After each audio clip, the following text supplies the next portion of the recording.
In the early 1950s, the CIA began working on a new secret project. The goal was simple: mind control. Over the years, agents tortured and brainwashed individuals using a number of techniques, including treatment with psychedelic drugs, hypnosis, and even abuse. The entire project would go down in history as one of the most unforgivable examples of degeneracy, ineptitude, and pure evil committed by a government agency.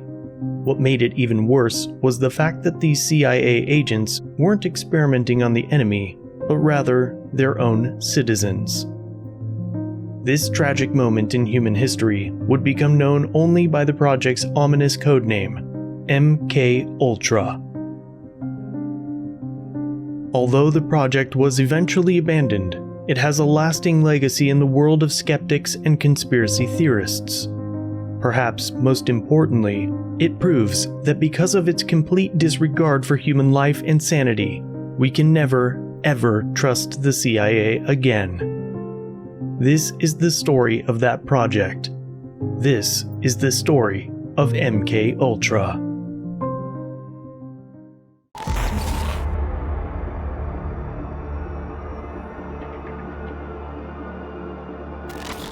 And 51 million people entering another surveillance camera capturing the unidentified flying lockdowns and mass testing. Today, that the world is going to end.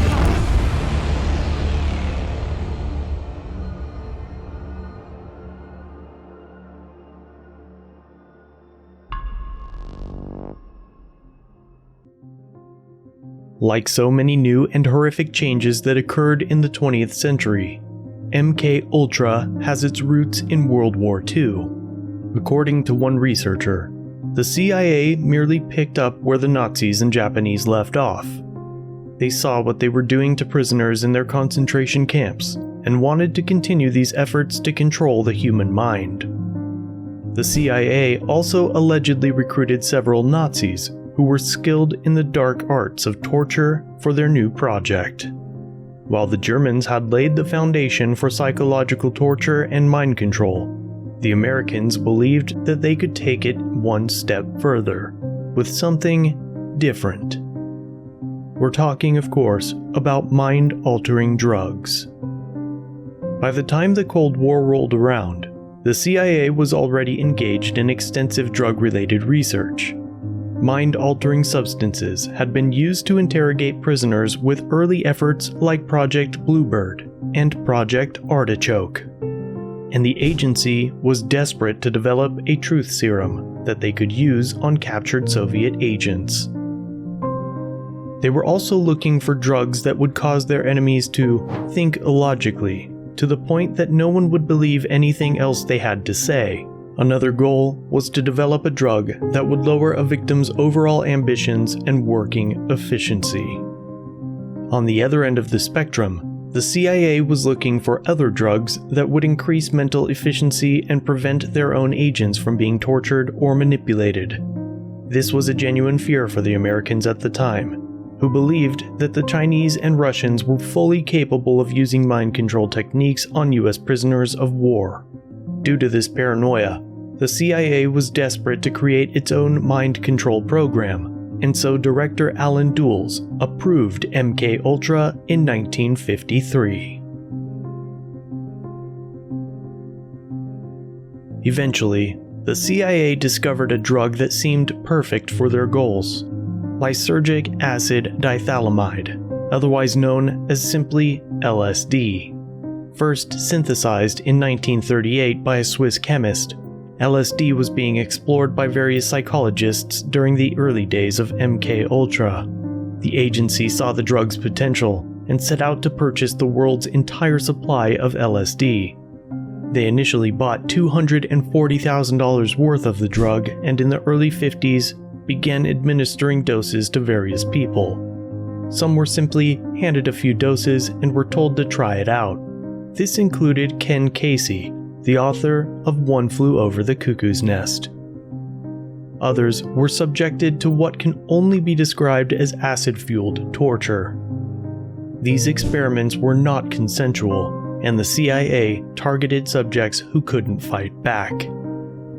These included mental health patients, prisoners, drug addicts, and sex workers.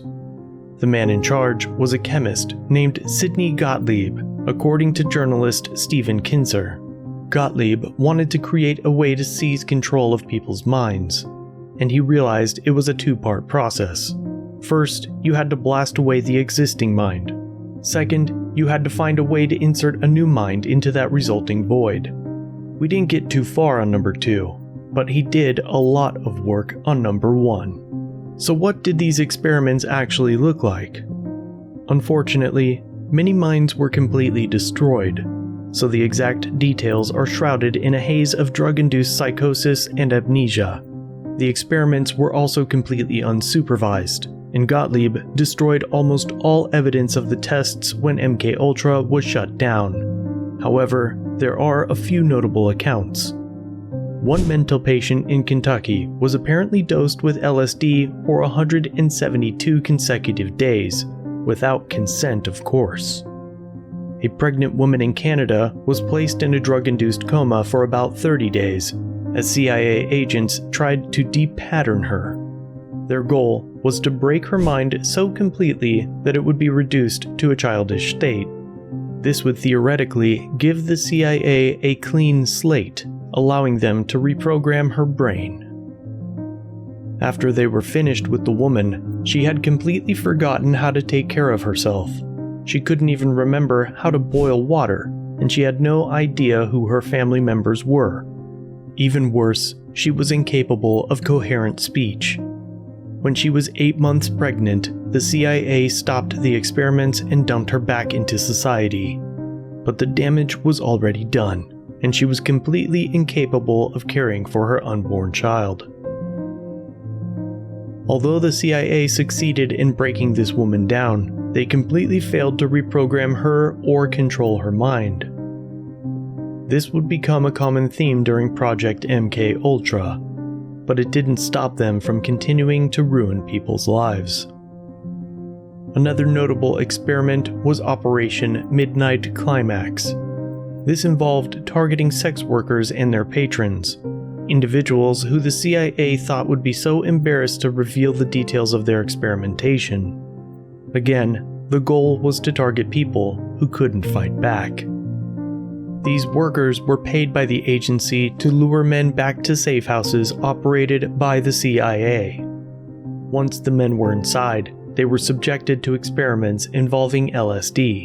Although the men were completely unaware, they drank cocktails spiked with acid while being watched through two-way mirrors by the CIA agents. The victims were then subjected to subliminal messaging as the prostitutes attempted to convince them to reveal their deepest, darkest secrets. These experiments were not carried out in a professional manner, and many of the CIA agents indulged both in the LSD and the sex workers. Inmates were also targeted, including a crime boss who was incarcerated in Atlanta, Whitey Bulger. Bulger claims that he and several other inmates were injected with LSD in exchange for commuted sentences, and his account of the experiment is shocking. 8 convicts in a panic and paranoid state, total loss of appetite, hallucinating. The room would change shape. Hours of paranoia and feeling violent. We experienced horrible periods of living nightmares and even blood coming out of the walls, guys turning to skeletons in front of me. I saw a camera change into the head of a dog. I felt like I was going insane. Although the exact number of fatalities is not known, some of the victims did in fact lose their lives. One notable example was a CIA scientist named Frank Olson. After unwittingly drinking a cocktail that had been spiked with LSD, Olson threw himself out of a New York City hotel room in an apparent suicide. The CIA targeted its own people for some of the earliest, non-consensual experiments. However, some believe that Olson was assassinated because he was found with injuries that must have occurred before his fall. At the end of the day, it was clear that MKUltra was a complete failure. The agency was simply destroying minds, not controlling them. LSD was not a magic key to the human brain, and this should have been obvious from the very first experiments. But the CIA kept torturing hundreds of people anyway, destroying minds and lives in the process for decades. By the 1970s, Project MKUltra wasn't so secret.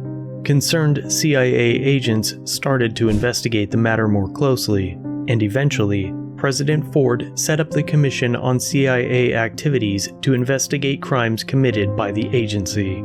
This inevitably led to the exposure of MKUltra. Eventually, Senator Edward Kennedy oversaw congressional hearings on MKUltra, interrogating various CIA agents on the details of these experiments. But as you might have guessed, these agents were very tight-lipped, claiming that they couldn't remember exactly what happened. It didn't help that Sidney Gottlieb had destroyed the records years earlier. Finally, President Ford shut down MKUltra in the late 1970s. Several victims eventually sued the United States government, receiving millions of dollars in settlement money for the trauma they had been forced to endure.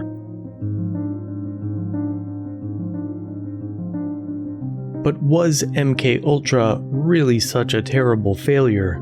The CIA might have failed to control people's minds, but you do have to remember that this was only one of their objectives. According to the official documents, the agency also set out to find drugs that could promote illogical thinking and impulsiveness, to the point where the recipient would be discredited in public, and lower the ambition and general working efficiency of men when administered in undetectable amounts. In other words, the CIA was searching for drugs that could destabilize the minds of their enemies, making them lazy, unmotivated, and incoherent. Sound familiar? There are some who believe that the CIA actually started the hippie movement, or at least hijacked it. In the beginning, this was a strong counterculture that had a decent chance of overthrowing the military-industrial complex and holding the United States accountable for their war crimes. However, the peace movement eventually became inundated with mind-altering drugs, such as psilocybin, marijuana, and of course, LSD. Some might argue that if the hippie movement hadn't been so focused on getting high, they might have been able to actually achieve something. Perhaps most importantly, they would have had a much lower chance of being discredited by the public. Some argue that the CIA intentionally introduced counterculture leaders to LSD in order to destroy their minds, making them lose focus. More importantly, they lost legitimacy in the eyes of the public. You should also know that many of the most prominent musicians of the 60s came from military families, and they all seem to have come from Laurel Canyon, California, the site of a well-known Army base. The book, Weird Scenes Inside the Canyon, Laurel Canyon, Covert Ops, and the Dark Heart of the Hippie Dream by David McGowan explores the subject in great depth. Was this all part of the plan? Who knows?